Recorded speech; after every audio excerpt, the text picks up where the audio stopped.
Blast off. Blog Talk Radio.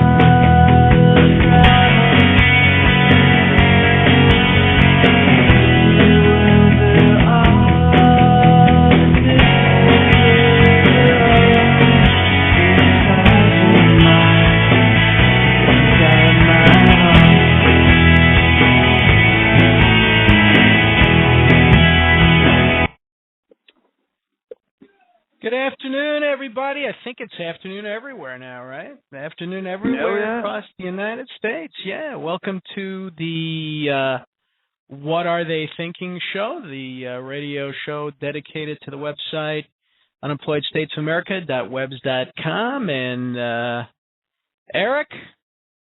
Yes, that was fun on Saturday, wasn't it? Oh, it was a blast. It was a blast. It was a blast. It was more fun for you than it was for me, though. You know why? Why was that? Because I had to drive 21 straight hours. That's nobody's fun. Most certainly not mine. It was amazing. Driving through the mountains of West Virginia on twisty, turny roads at... Oh yeah, midnight, 1 o'clock in the morning. It was dark out there, very dark out there. And that's since because they haven't never invented driven, electricity there yet. Oh God, our listeners in West Virginia are not going to appreciate that. But it was amazingly dark, and we had our congressional candidate, John Heckenlively, in the back seat. We had our fearless leader, Wendy, in the back seat. Had my lovely fiancée, Beth, in the front seat. Yes. We're starting to go a little bit further than I'm sure most people want to hear now, boy. No. There was nothing untoward going on. It was very all professional and friendly. And you get 35 cents for the use of the word untoward, by the way. Oh, okay. I guess there was like a number of like weird, strange, bizarre things that not the least of which was stopping in some little town in Appalachian, Kentucky. I'm trying to remember the name of it. We stopped there to eat at a Chinese buffet. It was just really weird, man. It was just very strange. And but nonetheless, we ended up crawling into our Virginia hotel at about 3 a.m. Eastern Time, and we proceeded to get about, maybe 3 hours of sleep because some people were having an argument in the hallway outside our room, and it wasn't a political argument either. Yeah. But other than that, it went well, and I know you came down on the train from Philly, so tell us about how that all went. Oh, it was not nearly as harrowing as ending up in Appalachia or West Virginia. Two places I love, incidentally, anybody listening from said places. But it was, I knew it was going to be a zoo down there from the minute that I left my house. I got into 30th Street Station in Philadelphia, Pennsylvania. Wonderful place that is. It's the only place in Philadelphia where the streets make absolutely no sense. But, like getting on the train, there was a whole lot of people wearing Obama gear and union gear and the like, and I knew it was going to be a busy day.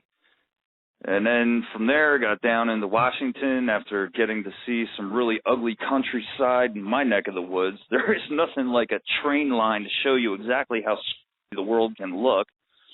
Turns out that they put a lot of those there housing projects and really scummy land along train tracks. But anyway, got down into D.C., befriended myself some UAW folks who led me down to the mall, and all was good. Got there easily enough, and and eventually found you all, who I could sniff. I could tell unemployedstatesofamerica.webs.com people without ever having seen you all. Was it because we hadn't showered? I don't know. It's just a bizarre ESP thing that I have. Yeah, I almost didn't make the rally because I almost got off the train in Wilmington, Delaware, so I could seek out my soulmate, Christine O'Donnell, by the way. Ooh. Temptation I think, almost got the better of you, huh? Yes, almost got the better of me, yes. I think that her major problem in life is not that... She's declared she's not a witch, so you decided it was okay. She has declared she's not a witch, and I think that her major problem is that she just needs a man, so I was going to help her out with that.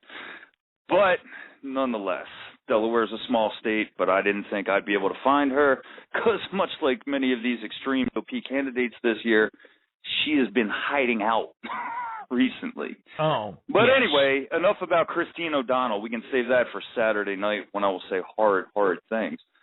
But let's remind everybody about that real quick. Our first,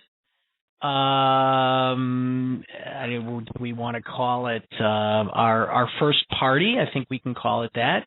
It's a show that we're calling "What Are They Thinking After Hours," and it's going to be on at midnight every Saturday, beginning this coming Saturday, which is the 9th, I believe. I think it's the 9th, yeah.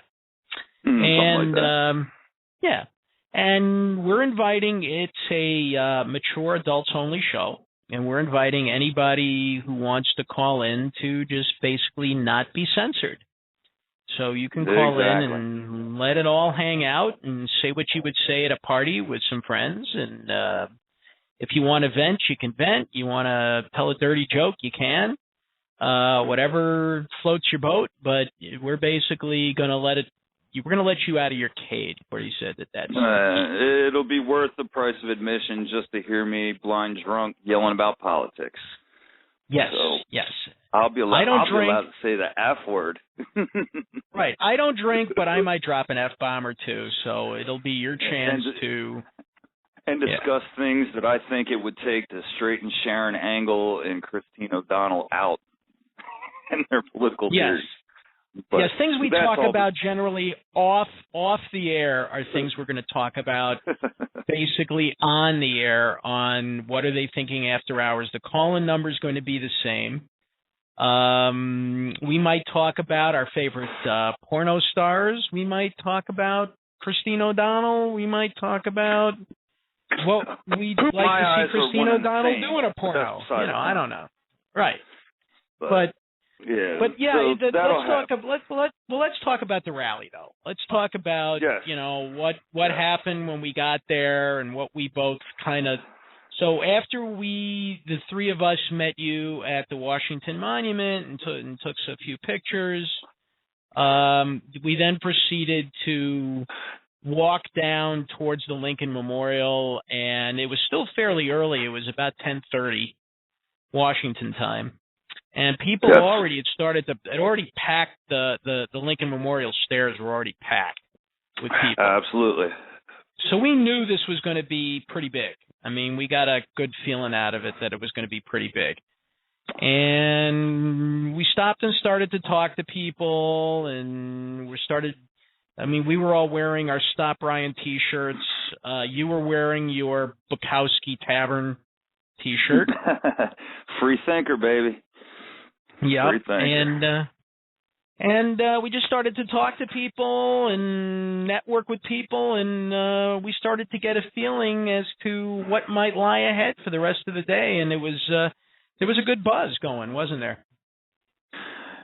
Yeah, there was a good buzz going, definitely.